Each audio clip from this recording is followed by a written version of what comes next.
Something so that I am curious about is, what did BP know? How experienced was it? Are we to assume that they had planned for this remedy, that they had been a responsible corporation in knowing about this dome and having the dome ready to employ there? Is that true? Can we or was it just an emergency kind of? Or is this an innovation? Has this ever been employed before?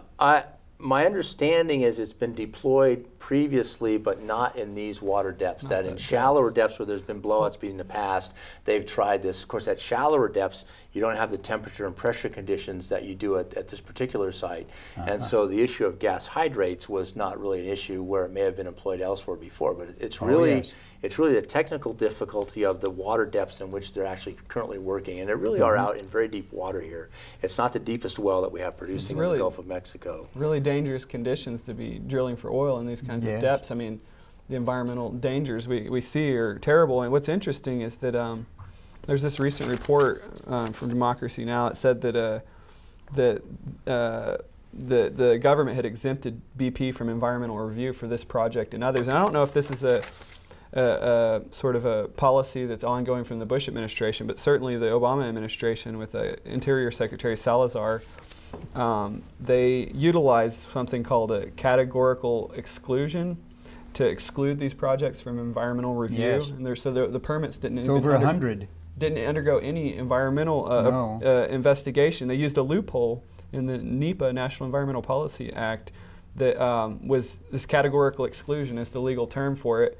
And this originally was designed for outhouses and hiking trails, this categorical exclusion, because usually when you have a big environmental project where there's an environmental risk of something like this happening, or you have to get approval from NEPA, environmental review, and say, okay, this project can go ahead. But if you can use this categorical exclusion, you can say, well, this project, the risks and the dangers of this project are so minimal, like an outhouse or a hiking trail, that there's no review. So they used that and twisted it around. And I mean, I think the result, the reason that they're able to do this is that the oil companies are helping to fund campaigns and have too much influence of our agencies. And well, the Bush administration did this, and now the Obama administration. Yeah, that's what's unfortunate. But I'm reassured, don't you feel, watching Secretary Salazar in his waist-length wading boots out pulling on a boom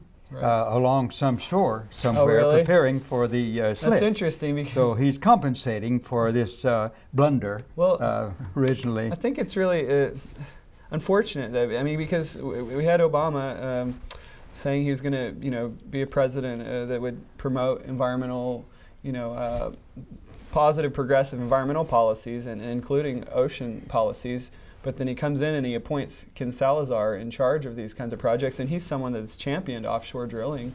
And when he gets in office, he starts, utilizing these bureaucratic agency, laws to enable to escape environmental review of these kinds of projects. And there's another thing too. Apparently, Obama has also, in terms of ocean policy, is potentially looking at reopening commercial whaling. And I mean, it's kind of I don't know if this sort of indicates a broader kind of problem in terms of capture of our government to some extent. I don't know. Well, the need for energy is driving it all, and but listen, just a moment. I don't want us to get too far off on that to leave this subject, but I want to go back to BP. Right. Sorry. And what it knew. Yeah. I understand that there was a similar catastrophe off the shore of Indonesia. Right. Yeah. I remember reading that's that. True, yeah. The question I'm wondering is, first, was that BP? Was that did it have that experience? I mean, that we can say, well, they might have been better prepared. They might have known better how to do this. Or was it another company? But still, they might very well have profited from this earlier disaster and learned from that mistake. So they're taking enormous risks in going so deep. There is a lot of risk out there. I mean, drilling at these water depths and going out farther and farther into the Gulf of Mexico, into deeper and deeper waters to extract the oil resource that exists out in the Gulf of Mexico, we are pushing the limits of technology to be able to do that sort of thing. And you know, in many respects, I think this is an instance where, you know, the human capacity to exploit technology actually exceeds, once again, our wisdom in actually doing so in some regards.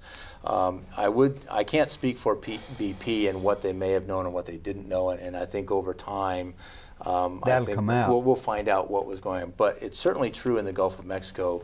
There's a great deal of experience with drilling to the depths that they're drilling. There's a great deal of experience with gas hydrates in the subsurface that are encountered. There's a great deal of experience with the phenomena that take place when you start to complete these wells, and there are actually technologies to prevent blowouts and that sort of thing. And again, I think what we're going to find out ultimately is that this really is ultimately a human tragedy. I mean, we did lose 11 people out there on site who were, I'm sure, good men in many ways. And it was ultimately a preventable tragedy. I mean, I think that we have the technology and the capabilities to prevent this, but there was some events that took place, and probably a series of events that took place in the command and control at this particular well site that let this get away from them and caused this blowout to take place. It just seems like that general type of project, though, really deep water offshore drilling is just so risky in of itself. It's unacceptable. The risk is unacceptable, and we're talking about doing even more risky projects in the Arctic Ocean. I don't know if they're already drilling off of the Alaskan coast, but they're talking about, you know, now that the sea ice is going to be open because of global warming, they're talking about drilling in the Arctic. And I mean, we're sort of maybe able to deal with this crisis in the Gulf, but if an oil spill happened in the Arctic, we would be almost helpless. I mean, the oil would just have to run itself out because the water's, you know, so cold and dark there. I mean, you could have 20 hours of darkness, and there's icebergs and things like that. I mean, well, at the very least, because of the riskiness that we're describing here, there should have been an environmental review. Yeah, absolutely. And they skirted the regulation in unusual ways, to say the least. Yeah. Well, yeah, I think what's interesting in terms of this risk is the issue of liability, and what we've seen. You know, after the Exxon Valdez spill, there was they passed a law. I think it was in 1990. It sort of limited the liability of these oil companies. They did. They kept That's it. right. That's true. And so now I think, what is it? They're only liable for what, 27 million? I think it's $75 million. Oh yeah, 75 million. But they're thinking phase. there's going to be billions of dollars, and not you know, environmental cleanup, but also, you know, impacts to fishermen and I went down there to interview people in Louisiana, and I talked to oyster and shrimp fishermen, and I talked to people involved in the fishing industry and people in the community, and it seems to be impacting people all throughout the community because, I mean, a lot of the fishermen are sort of part of the foundation of that local economy. And there's a lot of, you know, people that work on boats to fix boats, and other people's jobs that rely on the income from the fishermen. And I mean, there's going to be billions of dollars. And the entire restaurant industry. Right. Sure. Yeah. Well, just the fish industry. And the tourism industry, restaurants too. alone. Tourism industry. They're saying potentially, especially if this oil keeps leaking out like it's likely to do, it could go all the way down the beaches of Florida and potentially even wrap around the East Coast. I heard this is the worst time for it, too. There are these, all the birds are nesting right now around these very ecologically sensitive areas. These 40% of our nation's wetlands there. Yeah, absolutely. The worst time possible for it to happen too. Yeah. I heard something though very interesting from a group in San Francisco that was thinking. Well, they had a similar spill, just on a much smaller scale though, in the Bay Area, and they were able to clean up a lot of it by using human hair and actually collecting, because the human hair would soak up, clean human hair would soak up the oil, and they were you know, there's this group that was advocating, like, we need to collect as much human hair as possible, you know, to make like these kind of buoy sponges, and it won't do a whole lot, but it can like protect the surface to keep like the oil from coming too far, you know, too far to the surface to really mess. It's still going to, you know, cause a lot of problems onto the shore, to these nesting sites, to try and protect these birds. And but on